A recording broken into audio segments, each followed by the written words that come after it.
গতকালকে আমার ক্যানিং পশ্চিম বিধানসভার অন্তর্গত ঘুটিয়ারি শরীফ অটো স্ট্যান্ডে একটি অধিকার সভা ছিল।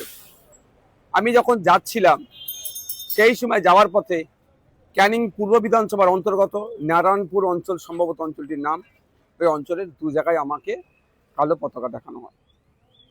আমাকে যখন কালো পতাকা দেখানো হচ্ছিল, আমি গাড়িটা স্লো প্রথম করি, তারপর গাড়ি দাঁড় করিয়ে আমি জিজ্ঞাসা করার চেষ্টা করি যে কি কারণে কালো পতাকা দেখানো হচ্ছিল।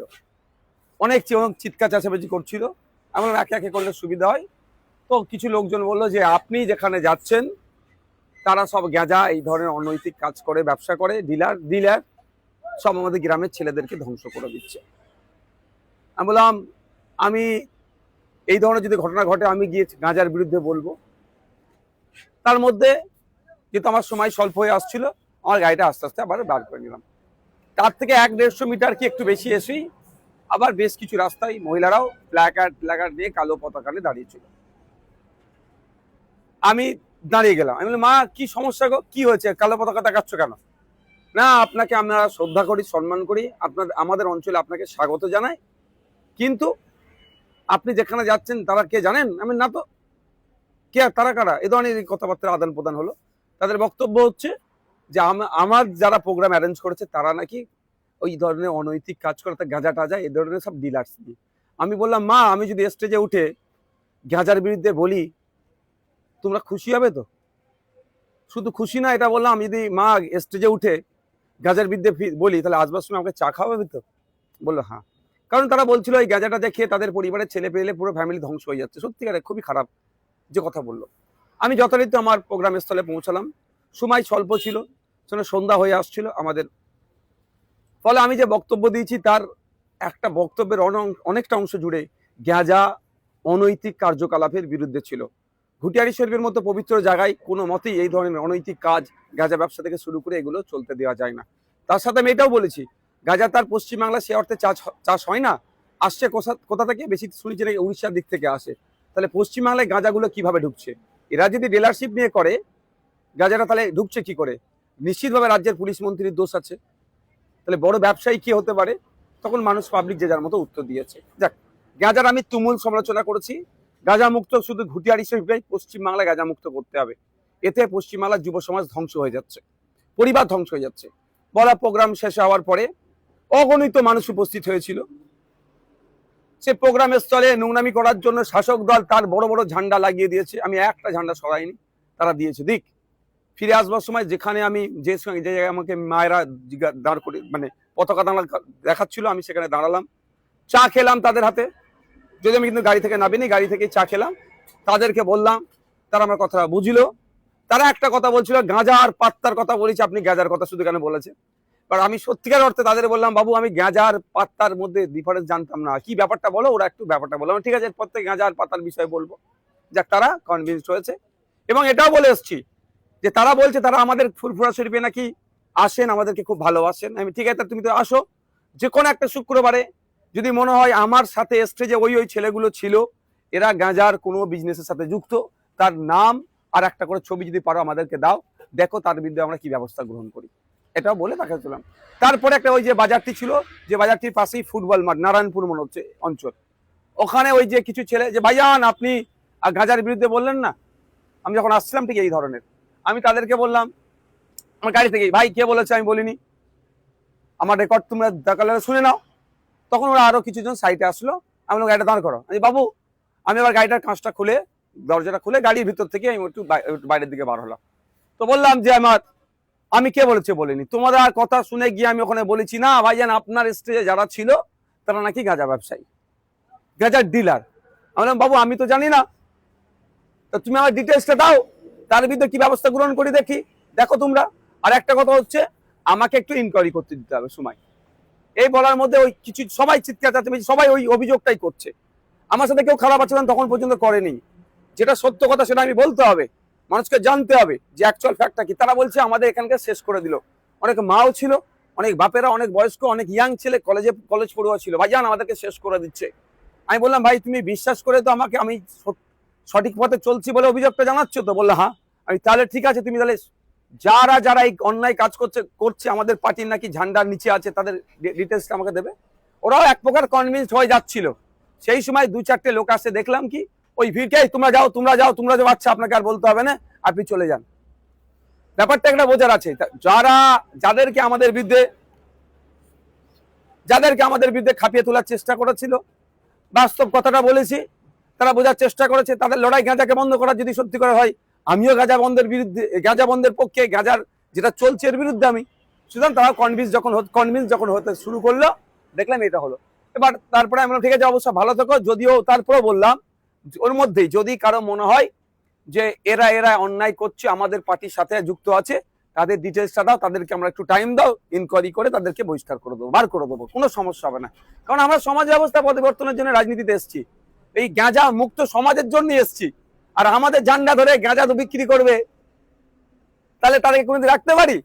বলার পরে আস্তে আস্তে আমরা আসছি। বা দু সাইডে প্রচুর লোকজন দাঁড়িয়ে আছে, ভালোবাসার মানুষও আছে, তৃণমূলেরও লোক থাকে। কারণ যখন আমি যাচ্ছিলাম, প্রথম যারা আমাকে কালো ঝান্ডা দেখাচ্ছিল, যে ঝান্ডা দেখাচ্ছে সে হাসছে, আমি তাকে বললাম বাবু হাসলে, এরম ভাবে বললাম যে হাসলে আর বিপ্লব হয় না, তুই প্রতিবাদও করছে, হাসছে কেন? মুখ বিনা হাসিতে কালো ঝান্ডা দেখাও, সে হেসেই যাচ্ছে।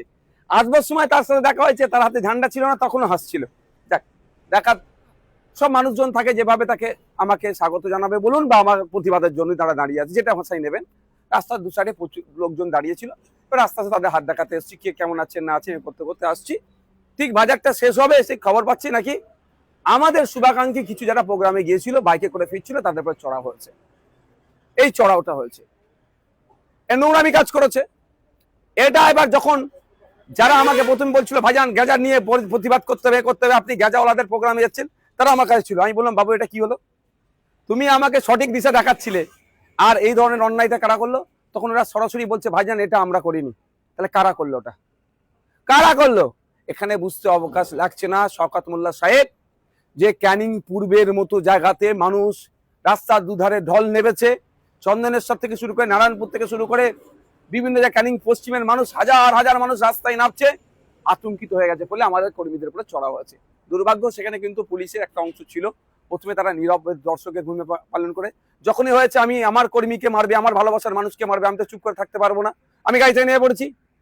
পুলিশ এসে বলে সাহেব আপনি গাড়ি তোলেন, আপনি চলে যান। আমি কেন যাবো? আমি যাবোটা কেন?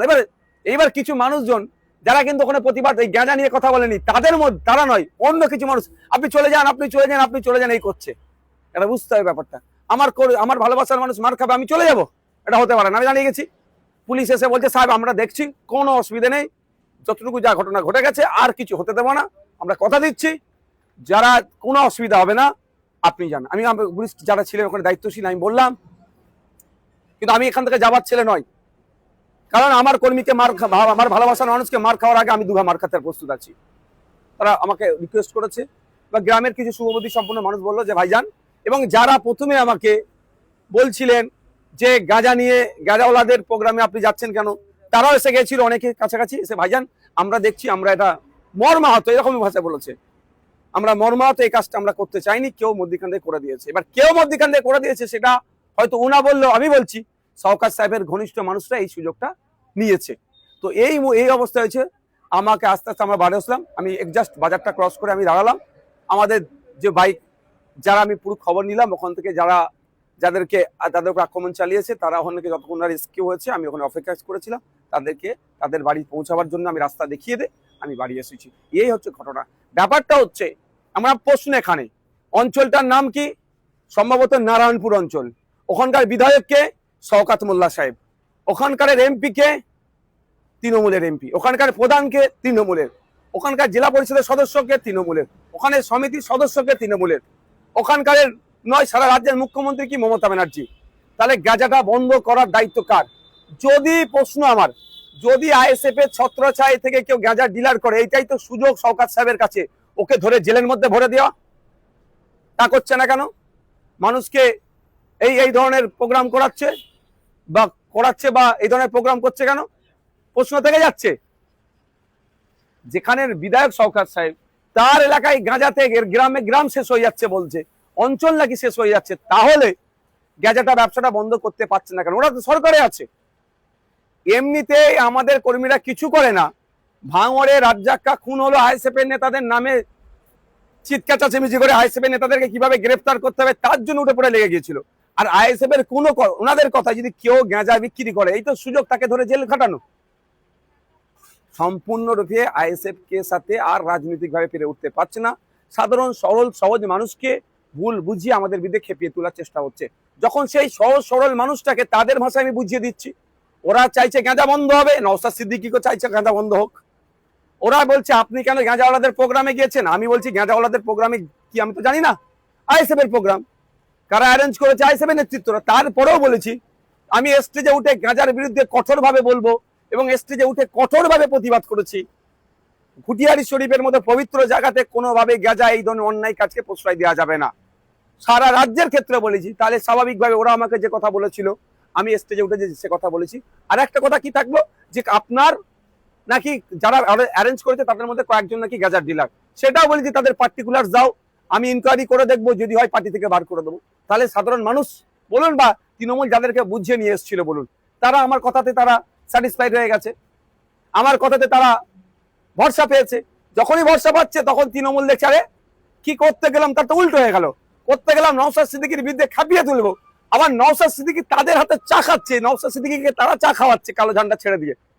এই জন্যই তারা হয়তো পিছন দিক থেকে, আমি যখন পার হয়ে যাচ্ছিলাম আমার কিছু বাইক আরোহী শুভাকাঙ্ক্ষী যারা ছিল তাদের আক্রমণ চালিয়েছে। পুরুষরা পিছন দিক থেকে আক্রমণ করে, বীর পুরুষরা কাজ করে না, বীর পুরুষরা সামনে থেকে লড়াই করে। আমি আবারও বলছি ঘুরিয়ারি শরীফ না, সারা রাজ্যের গাঁজা বন্ধ করতে হবে, কোনোভাবে গাঁজা পশ্চিমবাংলায় চলবে না। আর পশ্চিমবাংলায় গাঁজা আসছে কেন? সব থেকে দায়ী মমতা ব্যানার্জি। মমতা ব্যানার্জি রাজ্যের মুখ্যমন্ত্রী, পুলিশ মন্ত্রী, সে টাকার পরেও কেন এলাকায় গাঁজা ঢুকবে?